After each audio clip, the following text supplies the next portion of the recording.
En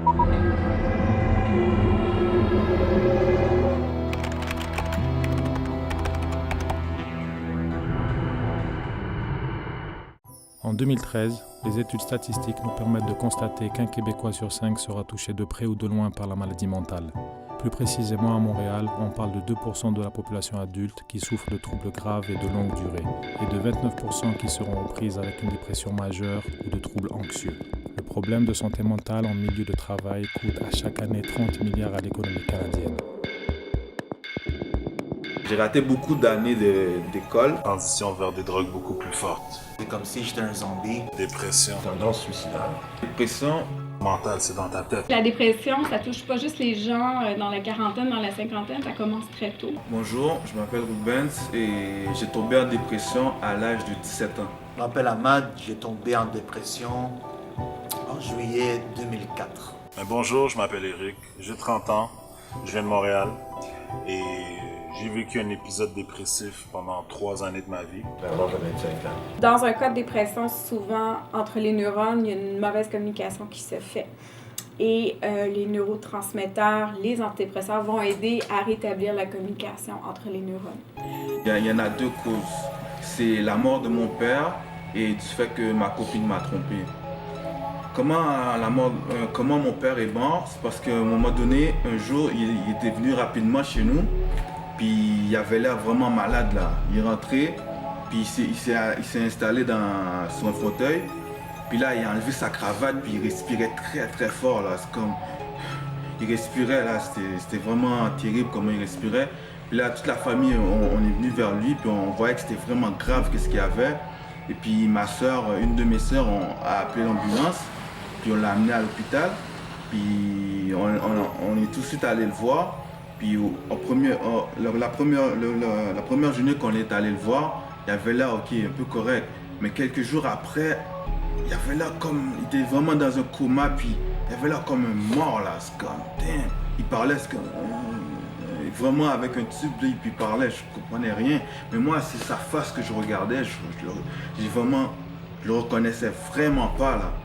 Puis à un moment donné, ma maman allait souvent le visiter tout seul, puis moi aussi j'allais souvent le visiter. Puis à un moment donné, qu'est-ce qu'il a dit? Ça m'a toujours touché, puis c'est toujours dans mon cœur.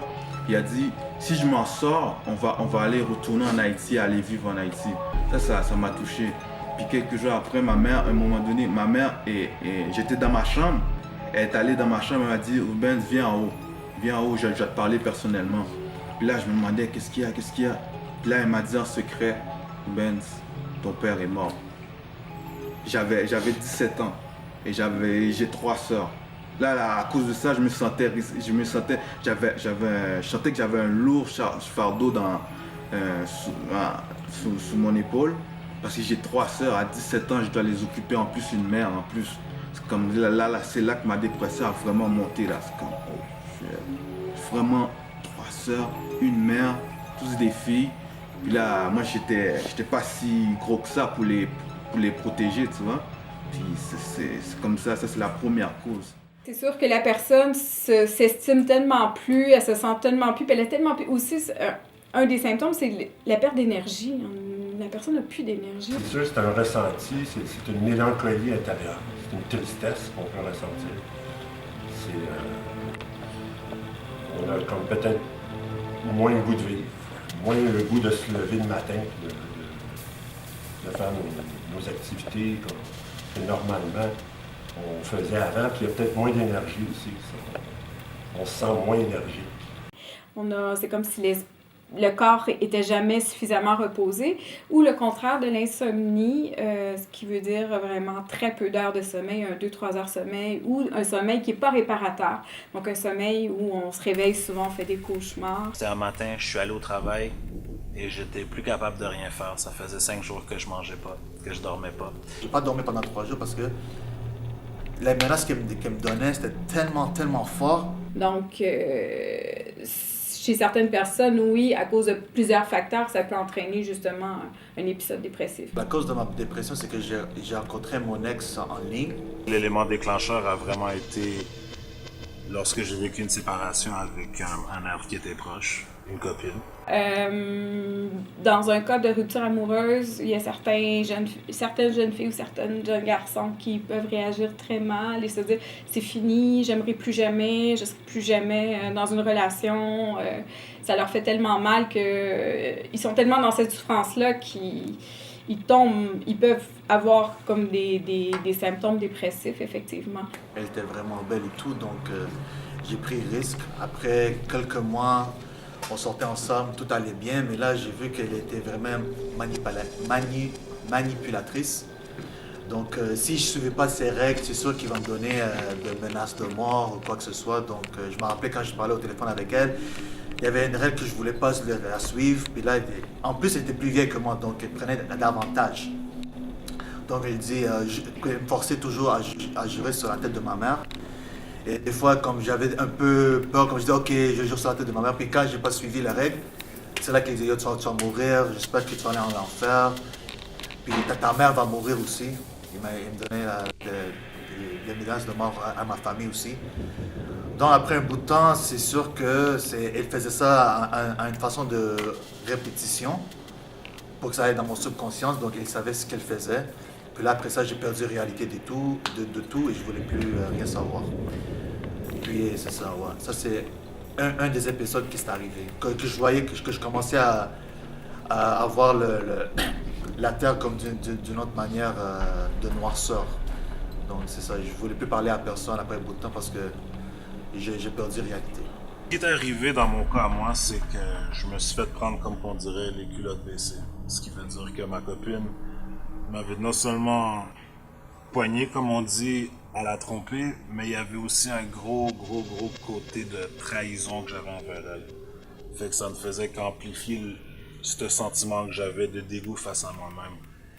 Et à un moment donné, ce qui arrive, c'est que quand tu touches le fond, c'est le monde qui sont autour de toi, ceux que tu essayes même d'éviter, qui font en sorte, dans le fond, qu'ils te ramassent. Comme on dit, on te ramasse par cuillerée, parce que c'est vraiment, t'es à terre complètement. Et c'est pas juste physiquement, c'est plus mental, parce que je te dirais que le physique, il continue. Souvent même que c'est la chose la plus facile, c'est de mentir puis de sourire au monde pour leur dire que tout va bien. Et la deuxième cause, c'est du fait que ma copine m'a trompé. Mais j'étais jeune, je pourrais dire. Comme j'avais l'âge de 16 ans. Je peux comprendre ça, c'était une expérience que j'ai vécue.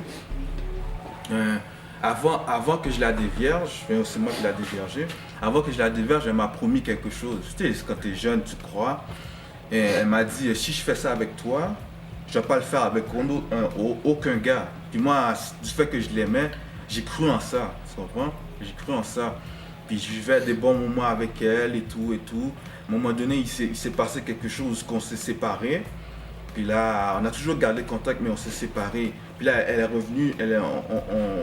revenue chez nous. Puis là, c'est comme on parlait. Puis à un moment donné, j'ai dit, mais pendant tout cela qu'on ne s'est pas vu, qu'est-ce que tu as fait et tout? Puis elle me dit, j'étais allé à Toronto, j'ai visité avec ma famille et tout. J'ai visité des places avec ma famille et tout. Puis là, à un moment donné, genre, elle m'a dit, j'ai fréquenté des gars, puis tout, j'ai fait ça. J'ai fait, what? Quoi? Qu'est-ce que tu me dis là? Puis là, j'ai pété une crise, là, vraiment pété une crise. Puis là-dedans, puis ma copine ne comprenait pas. Mais pourquoi tu fais ça? Pourquoi t'as pété une crise comme ça? Puis là, j'ai dit, ben yo, tu m'as dit que si je te déverse, tu vas pas faire ça avec aucun gars. Puis là, elle dit, mais on n'était pas ensemble dans ce temps-là. Là. C'est comme j'ai fait un bon bout de temps que je t'ai pas vu. Puis là, moi, tu sais, à 16 ans, je me suis mis à terre, j'ai tombé à terre. Je commençais à pleurer devant elle. Puis ma mère est venue dans ma chambre, elle me dit qu'est-ce qu'il y a? Moi je voulais rien dire parce que pour elle c'est comme c'était un peu ridicule. Puis là c'est comme on expliquait. Puis là elle a appelé un des amis que je connaissais bien. Elle a expliqué à son ami, elle a téléphoné rapidement parce qu'il me sentait vraiment pas bien. Je me rappelais que je voulais vraiment impressionner mon ex. Donc j'ai travaillé comme un Superman. Je suis allé dans un hôtel, j'ai travaillé pendant 7 jours affilés. Sans reposer, sans rien. Parce que le problème, c'est qu'elle comparait avec mes amis. Mes amis travaillaient tous, mais moi, j'avais un but. Donc moi, je voulais étudier la musique. Donc c'était en mois de juillet, donc j'allais retourner à l'école en septembre. Mais je faisais le rush, j'ai pas réfléchi. Puis là, Un de mes amis de travail, un de mes collègues de travail, il a dit, regarde, prends ça, relax, parce que si tu travailles comme ça, là, affilé, c'est sûr que tu vas être en dépression. Puis là, tu es dans un business d'hôtel, donc ça niaise pas, là. Du coup, tu travailles vite, à planche. Et c'est ça qui est arrivé. Donc, je travaillais. Je croyais que je voulais impressionner ma blonde tellement que je me suis oublié moi-même. Mais elle, dans son côté, elle était déjà elle était professeure. Donc, elle a dit, tu sais, travaille, fais ce que tu fais, travaille dans n'importe quoi, vas-y, c'est comme si elle me fouettait live, là. Puis moi, je l'écoutais, je voulais pas la perdre. Mais là, en conclusion, j'ai perdu mon esprit. Un peu comme je nommais tout à l'heure, dans une société où il faut bien faire, il faut faire rapidement, il faut performer, tout ça. Puis quand on vit un échec, c'est comme si on remettait notre propre personne en cause. Là, on vaut plus rien parce que dans la vie, il faut réussir. On n'a pas le droit à l'erreur dans la vie.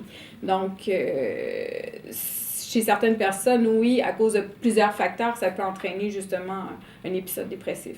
Mais ça ne veut vraiment pas dire que cette personne-là est faible, au contraire. Moi, toutes les jeunes que j'ai rencontrés qui ont eu des épisodes dépressifs, c'était des jeunes qui étaient très, très forts, mais qui longtemps ont lutté pour montrer qu'ils étaient très, très forts. Puis à un moment donné, le corps ou la tête en peut plus. Elle en a trop. J'étais une personne extrémiste. Dans mon métier, je voulais la perfection à tout prix, comme je disais tantôt. Oui, c'est important, mais on peut se laisser une marge d'erreur aussi. On est encore des êtres humains. Donc on voudrait être peut-être plus qu'humain, des fois. Mais il y a aussi des drogues qui sont dépressives, qui sont dans la catégorie des dépresseurs. Donc, entre autres, comme la marijuana rend encore plus dépressif, l'alcool rend encore plus dépressif. Donc, des fois, oui, on veut comme mettre ça sur la glace, la douleur, la souffrance, mais en prenant certaines substances, on l'empire. Parce que c'est des substances qui sont des dépresseurs. Bien, ça s'est fait comme graduellement. C'est sûr que c'est le fait de prendre un peu de drogue, des petites drogues, pot, hache.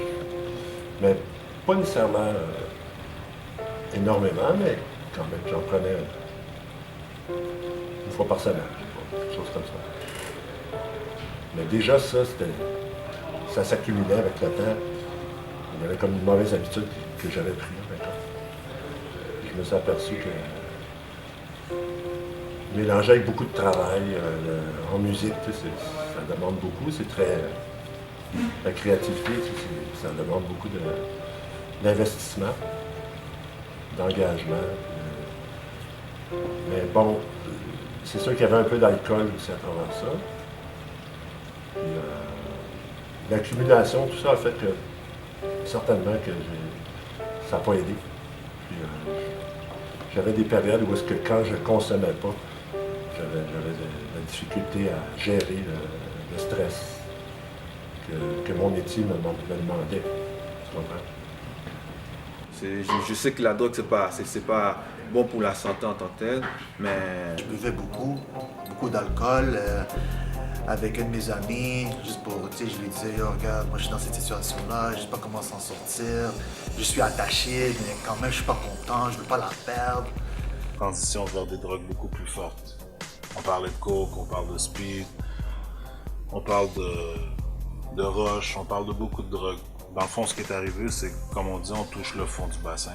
À un moment donné, ce qui est arrivé, c'est que vu que je suis quelqu'un qui est habituellement assez artistique, je continue dans ce range-là, je continue dans ce domaine-là. Le problème que j'avais, c'était que je dormais plus, je mangeais plus, je pensais juste à mes problèmes. Et c'est ça qui te force à faire de plus en plus de drogue. Et évidemment, il y a les effets secondaires avec chacune des drogues. C'est multifactoriel. C'est rarement 1 + 1 = 2, hein, quand il s'agit de relations humaines, quand il s'agit de la dépression aussi. Hein. Puis, je dirais que la recherche se penche de plus en plus justement sur pourquoi certaines personnes vont développer, vont traverser un épisode dépressif et d'autres non. Donc, c'est pour ça que ça a beaucoup amené les scientifiques à se pencher sur la chimie du cerveau aussi. Donc, Ça a affecté mon contact avec les êtres humains. Avec mes amis, c'est comme... Je voyais ça, c'est comme la dépression était là, puis j'étais vraiment comme... Je me suis dit, je vais laisser mes amis de côté, puis je vais réfléchir. Puis je me suis dit que je voyais mes amis, je me suis dit que ça peut les affecter aussi. Donc je les ai évités. Puis là, je me suis dit, bon, je vais réfléchir à moi-même, je vais me calmer un peu, je vais calmer mes émotions, tout ce que j'ai, puis je vais me reprendre, puis après ça, je vais avoir des amis. Mais j'ai eu beaucoup de temps là, seul, puis isolé, là, j'en ai eu beaucoup. Je voulais pas affecter mes amis, donc je me suis mis à l'écart. Je pense que pour se sortir de la dépression, c'est important d'en parler, premièrement. De sortir ce qui ne va pas, en fait, de le dire, d'exprimer. La vie, c'est de s'exprimer. Puis je pense que c'est ça, c'est que les gens, peut-être, pensent qu'ils sont seuls, qu'ils sont comme ça, mais dans le fond, il y en a plusieurs personnes qui sont dépressives. Moi, ma mère, il a vu quelque chose qui n'était pas correct parce que je me rappelais, je suis allé chez moi. Il faisait je pense que c'était comme vers midi, 1h. Et là, je pense que je bougeais tellement et je ne savais pas ce que je faisais. Je prenais des choses sur la table. Je commençais à comme back trip, là. Je commençais à être nerveux aussi. Elle avait tellement peur que je pensais que j'allais la toucher aussi, là. Parce que j'étais tellement en noirceur qu'on dirait que c'est comme le diable venait dans mon esprit, là. Puis c'est comme il me contrôlait, genre. Je sais pas ce qui c'était arrivé, là, mais après ça, c'est sûr qu'il y avait des policiers qui sont arrivés chez moi. Je pense que c'était comme 3 ou 4, juste pour savoir que si tout est correct. Donc c'est sûr qu'ils m'ont retourné encore dans l'hôpital, puis j'ai eu un rechute. Puis c'était encore malheureux. Ma mère, tout ce qu'elle faisait, c'est qu'elle priait tout le temps. C'est une femme de foi. Une chose que j'avais ça, sinon je serais déjà mort. You know? J'aimerais la remercier beaucoup, beaucoup, beaucoup. C'était la seule personne qui était vraiment de mon côté. Et je me rappelais, quand j'étais à l'hôpital, elle mettait ses mains comme ça. Et elle dit, juste prie mon fils, tout va être correct. Parce qu'elle a vu, oh, est-ce qu'Ahmad va retourner dans la vie de la société ou il va rester comme ça, comme un zombie, là? Oui, c'est sûr, je peux en parler. J'ai été en contact avec une femme, entre autres, qui a encore des tendances suicidaires. C'est ma conjointe. C'est certain que faut toujours prendre ça au sérieux, les signes que ces gens-là vont nous donner. C'est sûr qu'ils ont besoin d'aide. Puis c'est ce que je fais depuis des années. J'essaie d'entourer d'amour, de lumière. Mais ça, c'est sûr qu'il a fallu que moi, je développe cette force-là intérieure pour être capable de l'aider. Mais je suis parvenu, je parviens tous les jours. Puis aujourd'hui, elle va de mieux en mieux. Je vois quand même une évolution parce qu'elle m'a comme exemple, d'une certaine façon. Elle sait que moi, j'ai passé à travers des choses difficiles. J'avais des idées comme ça. J'avais des idées de penser au suicide et tout. Je voulais plus vivre. J'avais un peu d'idées suicidaires là et là parce que je voyais que le monde, c'était fini, mon esprit n'était plus là. Pendant le creux de la dépression, ma famille, mes amis voulaient être là pour moi. Malheureusement, ou heureusement pour eux, je ne laissais personne m'approcher. La raison était fort simple, j'avais honte. J'étais gêné de savoir que, dans le fond, l'homme que j'étais, qui a toujours eu ce qu'il voulait, les filles qu'il voulait, qui a toujours vécu comme qu'il voulait, avait trop de peine ou n'était pas capable de se remettre d'une simple peine d'amour pour certains. Je viens d'une petite famille, donc c'est sûr que ma famille s'en est vite aperçue. Par contre, je les évitais. Quand je dis que je les évitais, je les voyais peut-être à raison d'une fois par mois. Puis même à ça, c'était quand j'avais des bonnes journées, quand je me sentais que j'étais fort, j'allais voir ma mère pour éviter ces questions. Ou pour qu'elle voie que dans le fond, que j'avais un sourire au visage. Avec mon frère et ma soeur, j'étais plus sincère. Par contre, la distance qu'on a toujours eue entre un et l'autre a toujours fait en sorte que je l'ai plus gardé pour moi.